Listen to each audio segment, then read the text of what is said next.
Is it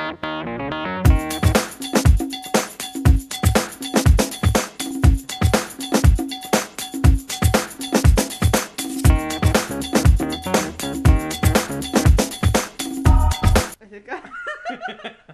Yeah, I think it is. Alright. So, hey. Yeah, hey. We're filming this on a Wednesday because Monday and Tuesday Ryan was sick and Monday was my birthday, so we just had a lot of stuff going on, but we're rewatching the episodes and we were live texting the whole time during Smash and Glee, so we'll bring you some of that too. Yeah, there's full emotion. Okay, so we're doing this a little out of order, out of sequence. We're gonna start with Glee, episode 18. Choke. Yeah. Wow. It was a really good episode. It was a really good episode. Like, I really liked it. Like, stuff happened that wasn't too exciting, but it was still really good at the same time. Yeah, like it had the perfect balance of really good, exciting stuff happening, and then really sad like, it was kind of like last episode, too, where it had that really great flow to it. The group dynamics and duo scenes. Yeah. I was saying how I really like that Glee's found this great pattern of having really good, like, duo scenes with just, like, 2 or 3 characters, maybe, just, like, having, like, conversations that do, like, a lot for plot and character development, but then going to these, like, group dynamic scenes that are just also, like, really good for plot and character development. We also noticed that the characters this episode had a lot of first season character traits about them. Yeah, like Rachel in the very beginning. Yeah, and she's like, she was very, like, I don't know, determined this episode. Yeah. And, like, looking at her dream board and the star exercising. Metaphors. Oh, yeah, her star metaphors, because like she's those. obsessed with them. Yeah. They're fantastic this episode. Then, like, there's, like, a Finn Puck, that bromance that they have. Going back to seson 1. Yeah, it's strong this episode. Puck strong. being a womanizer, which is really funny. Like, it was just, like, good. It's funny. It was funny. I don't know, it's a little weird, but it's like, oh, Puck, stop. And then Kurt just being his happy, playful self. Yeah, we're because he's super excited. Sometimes during season 2 and a little bit during season 3, Kurt's been a little dark. Mm-hmm. Been a little sad. And it's been fantastic plot lines. But it's still been like, oh, Kurt, please be happy again. Yeah. And, like, this episode was Kurt's episode. Like, this was for Kurt. This was... Kurt owned it. He did own it. And he owned those gold pants. I was just about to say that. I was going to say, in his ass, owned those gold pants. In a way that was beautiful. Okay. What else? We have a list. Yeah, we made like a really good. We rewatched the episode. We're going over our text messages. We have a storyboard for ourselves. Yeah. Okay, let's just move on with it. Chicago. Okay. If you don't know Ryan, he is obsessed with Chicago. Love me some Chicago. It was the only thing that was lacking was the entirety of the song. Yeah, he was upset about that. A little upset about that. They didn't. But then he told me afterwards, I've seen Chicago before, but I don't know it as well as Ryan. He goes, well, that was a 10-minute song. I'm like, really? You think they're going to spend 10 minutes of the whole episode doing the whole song? Well, they should. It's Chicago. But, it was fantastic. The lights were fantastic. The choreography was great. I mean, they have the ability to give really big numbers like that to their cast because they're so talented. Yeah, it was beautiful. Yeah. It was fantastic. Then in the way. Santana, we didn't see a whole lot of her this time, but she did make that comment at the beginning, and that started a whole lot for this episode. I was gonna say I think they manipulated us into making it kind of like, I know this is really bad, but it was kind of a funny comment. But then it wasn't. Like, I'm not endorsing that at all. It wasn't funny, guys. But it was a little... It was a little funny. But then it was, like, not funny. But I was like, no, serious, JK, like, JK. it actually happened. JK. And it's terrible. And the entire scene, though, where they're, like, confronting the girls about, like, domestic violence, the entire time I was just thinking they're so anti-Rihanna. This storyline is because of her and Chris Brown and her not sticking up for herself and getting back and sing that weird song about like wanting to bang each other. They recorded in London. I don't understand. Like weird shit went down, but I don't know. Oh yeah, but as you said, she ruined it. She ruined it. One of the reasons this episode was so great. She was not in it that often. She was in it like 2 times. One scene that I could get over. And he barely spoke, and I was like, this is why this episode is good. No Schuster, because he's a horrid character. Made all the difference. Horrid. Oh, and then Puck makes the comment. Oh, later in the episode. Later in the episode, it has that little homophobia to it, about like. Knowing what it means to be a man from all of his friends. Yeah, and then he goes, even you, Blaine. And I was like, excuse me? While it's say that again?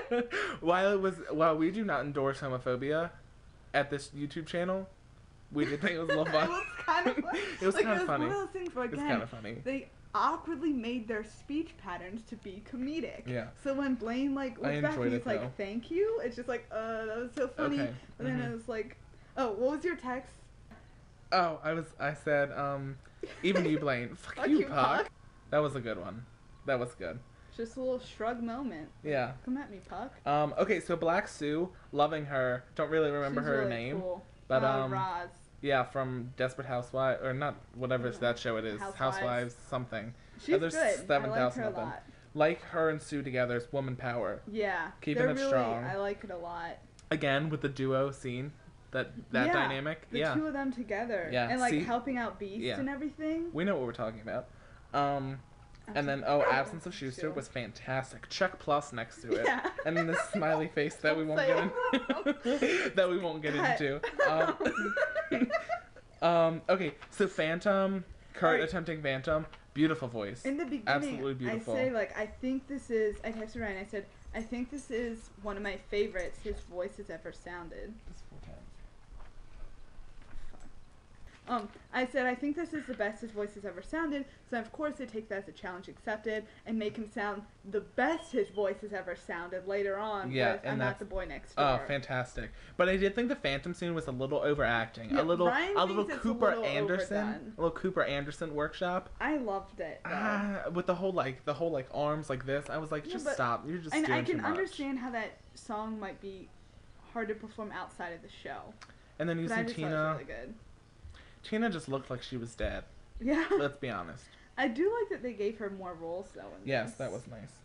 And then Blaine was super supportive. Yeah, with supportive even the boyfriend Phantom. Blaine. Like, I know Blaine wasn't a main focus of this episode, but because I'm such a Darren Criss fan, every time he got a little scene, it was a highlight. Like, the gel thing was hilarious, like, meta.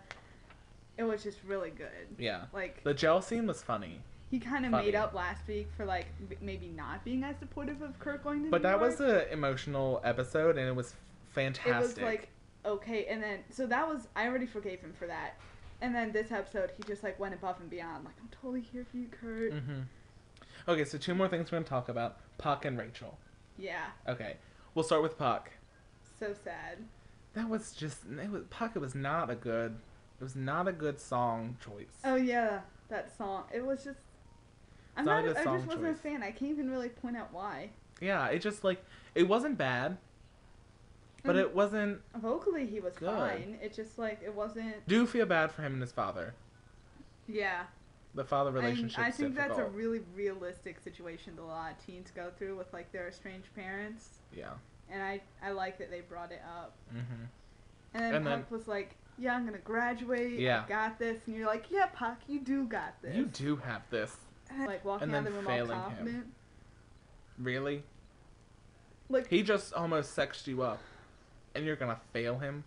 All the characters' fails in this episode were shocking. Like, it was just like, I didn't cry, I didn't feel sad, I was just shock. Just pure shock. 90% of my texts to Ryan are me saying, shock, I'm dead, what the fuck? Like Rachel. Girl, what you doing? I remember last week when Ryan and I say to each other, that's not really gonna happen. That's a marketing ploy to get us to watch next. It happens. It did happen. And it happened hard. Yeah. And it should not have. I can't believe it. Rachel, since you were 2 years old practicing this song, and you go and fuck it up. You know, and we should have known that they weren't gonna have Lea Michele re-sing a song that they already sold a bunch of on iTunes. We should have known. But it didn't even connect with me. I thought she was gonna sing the song and kill it. Like she already She killed it for like 16 bars. Yeah. And then failed. But it's weird because it almost appears as though the woman gave her the 16 bars that she did. So she gave her the 16 bars that she was like required to give or whatever, and then she messed up. So I'm thinking that the 16 bars was enough, and she was so fantastic that the woman's gonna be like, okay, I see what you got, and then because it's Whoopi Goldberg, and you know Whoopi, she's understanding. She is understanding. She's Nonsense, or whatever show she's in now. I don't know what she's in. The View. She's in The View, but she was in that other show. She's Sister Act. I just maybe? know her from Ghost. Oh, that's a musical now too. For that, why isn't she in that? I don't know. She should be in that instead of The View. I don't know. Back to Glee. I had to be the one that texts Ryan. It's just like, no. It's just over. I still think Casey's done. the lying bitch. Everything's terrible. She's out. Ryan, you're wrong. She's not getting in. She's gonna go to Indiana. She's gonna go. She can't. She will go. Or she can come to Marymount with me. We'll take her. We'll take her. I think the more realistic. Well, she and Kurt were both stupid and only applied to one school. Dumb. They should have applied to like. There's like 5 or. There's a lot of schools. Dumb. Of course, that's hypocritical coming from me because I only auditioned for one school and got into that one. But anyway. Anyway. But I had schools where I could go and just study theater. Well, they do too. They could go to schools and just study theater. You don't need to audition for. How realistic is it for her to be able to just try and jump into Broadway? I think that's a good possibility that she could just go up to New York, audition for a show, and make it. Wouldn't it be ironic if she they're doing like a what's the word I'm thinking of? A revival of Spring Awakening, and she gets cast. Oh. Wouldn't that be fantastic? That'd be great. Wouldn't be that fantastic? That'd be really funny. Either and in the same Jesse part. St. James. Yes. Happens to be in New York as well. Either in the same part or simply just as an ensemble member. Share an apartment in New York City, and I'll tell you guys right now, I want that spinoff so badly. I can't even talk about it right now. I want that spinoff so badly. But, okay, I gotta go. Okay. I think I gotta go. All right, okay, bye guys. So that's it for us. Too much. All right, see you next week.